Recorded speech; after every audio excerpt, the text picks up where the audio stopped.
We interrupt tonight's regularly scheduled Real Story segment to bring you special message from state. Comrades, tonight I bring you a mixed report from our Western Front. First, good news. Oh, the Western Front, the believers there have decided that the oil companies are making too much money. They want the government to set up a reasonable profits board to decide how much these companies can earn.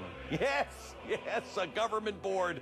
Legislate profits. Oh, I'm serious. But comrades, I do have some bad news as well.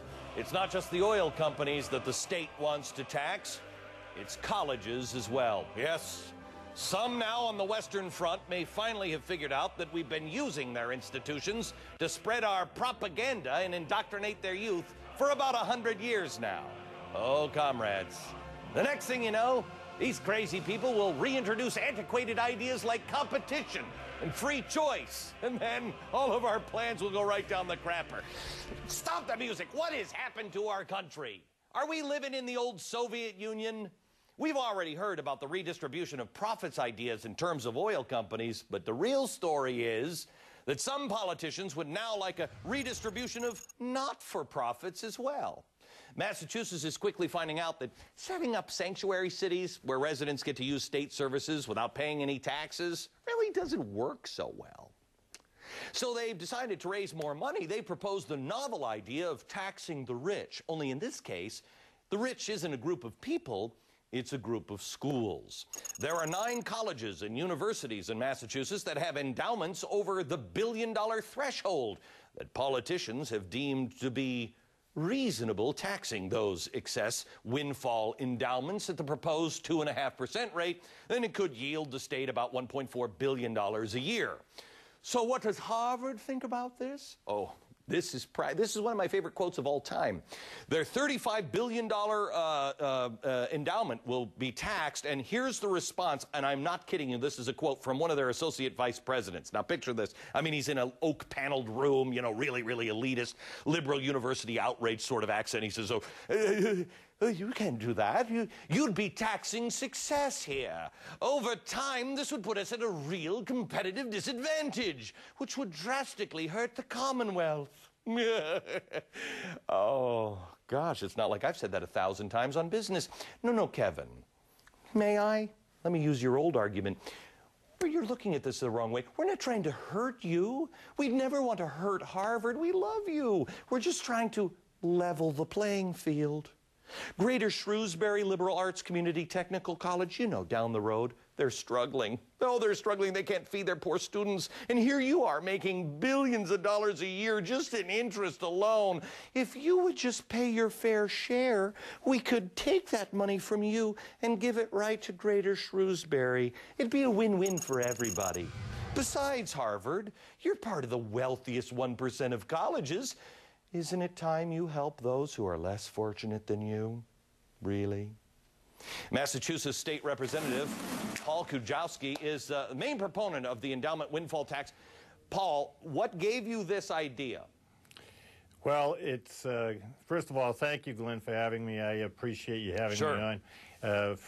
When sitting on the Committee of Ways and Means in the Massachusetts House of Representatives, we, the Commonwealth, are facing a $1.3 billion structural deficit, and you're always looking for some type of revenue stream.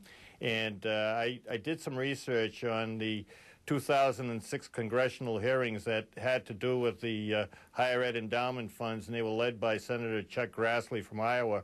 And you could see an exorbitant amount of wealth. And in Harvard's case in particular, they have accumulated well over $35 billion in their endowment fund.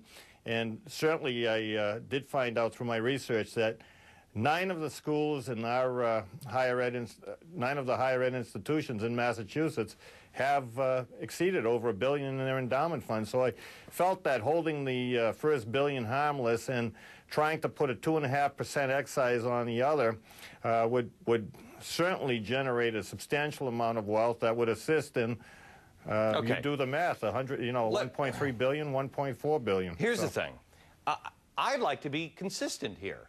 I'm not for taxing the rich. I'm also not for taxing the endowment as well. I think this is, you know, Harvard responded, and they won't accept this. These liberal pinhead professors won't accept this from business, but we keep trying to make the case. If you do this in one state, you're just going to move to Texas. And here's what Harvard's response was. Fine, if the state's going to do that, then we'll just start Harvard South. And if they don't get off of our endowment, we'll shut down Harvard North and become Harvard South and move our assets. That's exactly what business has been saying. These people are pinhead hypocrites that think it's okay with their billions of dollars, but not, it's okay to take it away from oil, but of course not from them.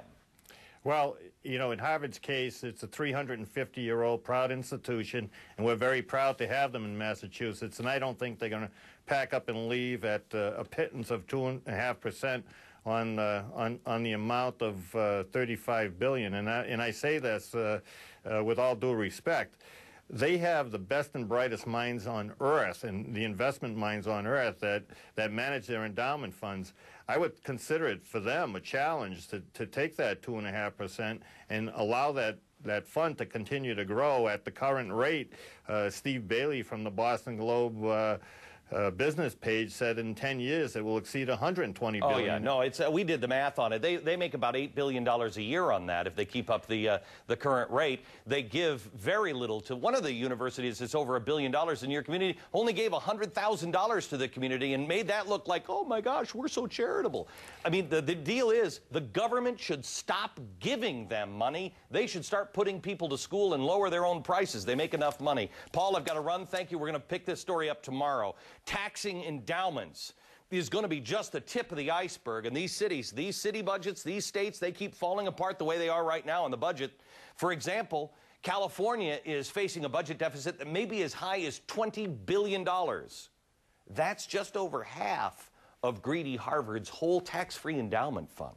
But politicians can't exactly propose to close that gap through higher income or property taxes, you know, at a time when record numbers of people are being foreclosed on. Heaven forbid they actually look at spending cuts. I mean, that's crazy talk. Instead, let's get creative. Who can we take that money from? Here's a real story for you. It's when the voters will no longer let you increase sin taxes anymore.